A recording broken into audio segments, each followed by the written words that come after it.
There's a direct relationship between having the businesses and being in prison.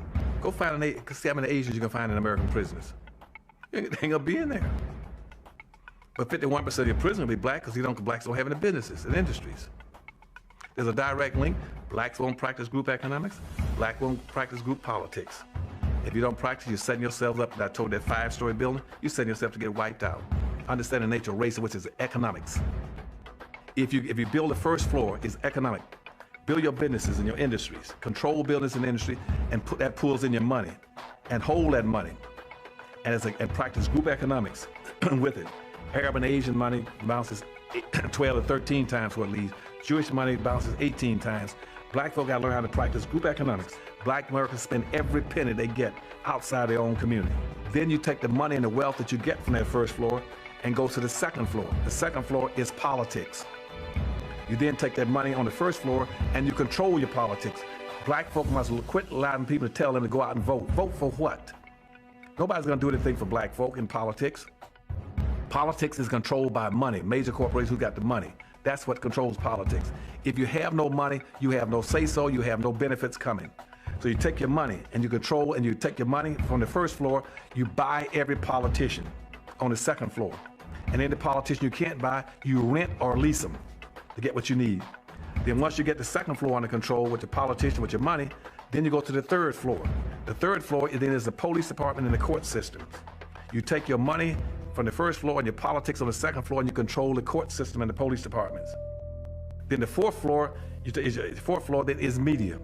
You then take the money that you generate off the first floor from business and industries, and you go after radio stations, TV stations, newspapers, and cable systems, so that you can now inform and communicate with your own people. Right now, black folk own and control less than 35 thousandths of 1% of the media in the United States. Out of 12,000 radio stations, black folk own about 75, 80. That's all. You own no cable systems. You don't have a daily newspaper. You have nothing of importance. You got about one black TV station. And so you can't communicate with your people, you can't inform your people, you can't do anything. You can have Rush Limbaugh and all the rest of the guys talking about racism all day long and bad-mouthing you, and O'Reilly's. They can call black folk all kind of names all day long. What are you gonna do? You can't respond. You can't communicate with your own people because you don't have an economic base.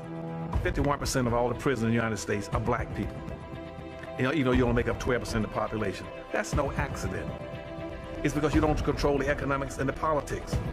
And they're gonna go after the weakest people they can get their hands on to incarcerate them. That's the black folk. And what are you gonna do in response to them when they over incarcerate you? You're gonna go out and have a march, a demonstration.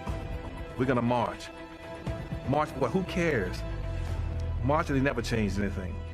First came out of slavery, blacks were relatively successful because they understood the importance of one thing, and that was to learn how to own and to control, get resources, because that was the whole purpose of slavery. Slavery was basically to maldistribute almost 100% of all this nation's wealth, resource, privileges, and controls of all levels of government into the hands of the dominant white society. And it was very effective. It did an excellent job.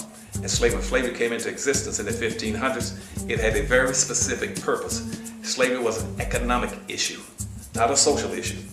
And so black folk learned that even as slaves, they might not have been well educated, but they weren't stupid. They figured out that he who owns and controls has the power.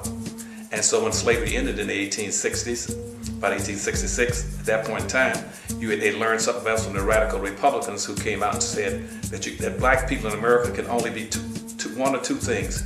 Either you're going to be slaves or you're going to be free. To be free, you must minimally, these blacks must minimally, 5 million, almost 5 million blacks must minimally have 40 acres, a mule, and $100 given to them coming out of slavery if they're going to play this game. Because at that time in slavery, black folk were the primary generators of wealth on the earth. This country had invested over $8 billion just into slavery. That was more money than all the businesses and all levels of government put together. And black folk as slaves, they knew the importance of wealth and owning and controlling. And they wanted that 40 acres and a mule and $100. And Congressman Thaddeus Stevens, Charles Sumner, and Benjamin said that on the floor of the United States Congress in the 1865 Civil Rights Law. Give black folk 40 acres, a mule, and $100. And Andrew Johnson came when he became the president after Lincoln's assassination. He killed the bill. They came back again in 1866 again and said black folk have to have resources to be able to compete.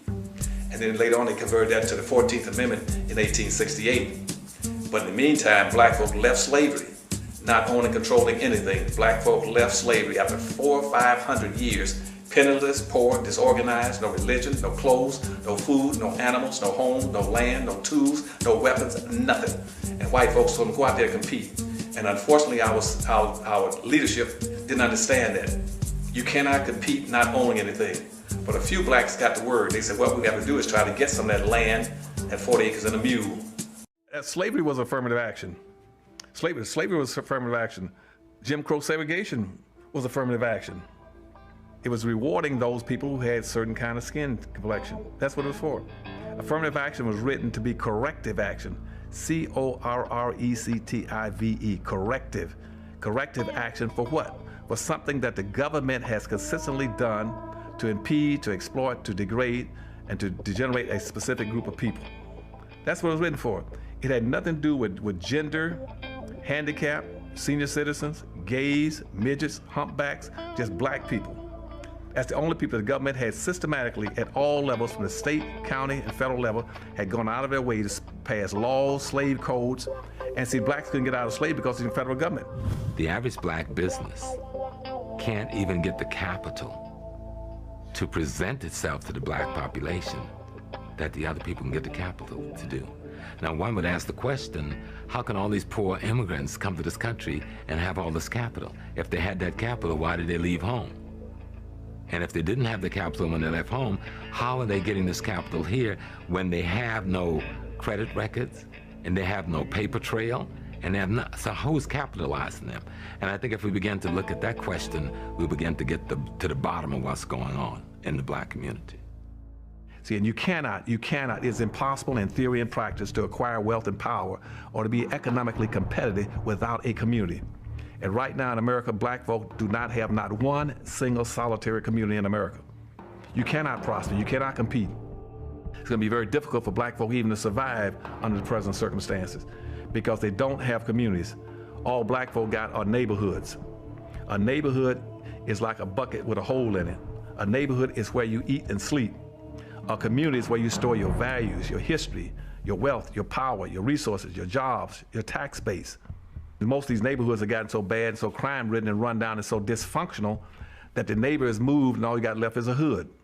There's nothing left in them. We have a ranking order of acceptability in our society based on skin color, going white, yellow, brown, black. It's in a descending color order, going from the whitest to the darkest. And the wealth is also distributed along the same lines. The whitest at the top got the wealth, power, and resources going down. It trickles down, all the way down. The power and resources, as they go up and down, the further you go away from the white, the thinner it becomes, the weaker it becomes. And black folk are not that silly. They can say, consequently, if I want something, I'm gonna try to identify with anything as close to white as possible. And that's why you come up with this saying all the time about white ice is colder than black ice. They want to identify with it. But they never understand that rather than identifying with it, why don't you go acquire your own?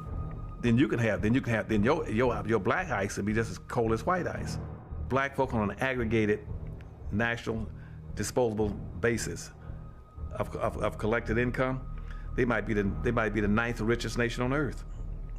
Right now, if I take all the black folks' money annually and aggregate it, they might be rich. They're richer than maybe Sweden, Canada, India, Pakistan, whole bunch of countries, Thailand, folks most all put together. But the difference is, what I keep trying to tell blacks, it doesn't make any difference because it's not aggregated. You aggregate something, you strengthen exponentially the power of it by multiplying the multiplying factor, by putting them together and then piling it up, making it stronger. But unfortunately, we are the only people that don't want that to occur. Because you know why? Because traditionally, whites saw black folk aggregate as being a negative, and we see everything through the eyes of whites. Typically, anytime anything that exceeds more than 6% of something that's black, that whites are in charge of it, and you get more than 6%, that sets off an alarm in the white society. If right now, if I move into a neighborhood and I'm the only black, whites will accept the one black or the two blacks. But the minute you start getting up further than that, they go on alert. So by the time you hit 6, you know what happened then? They started putting their houses up for sale. If I go in an organization, I got one black in that organization, and it's all white organization, they'll accept the one black or two blacks. But the more blacks you come in, trying to integrate, that becomes a threat to the dominant society. and they'll either move out of that organization, move out of that neighborhood, or even go to their school and take their kids out of school. And where are they going to move? They're not going to move to a more integrated society. They're going to move back with their own people.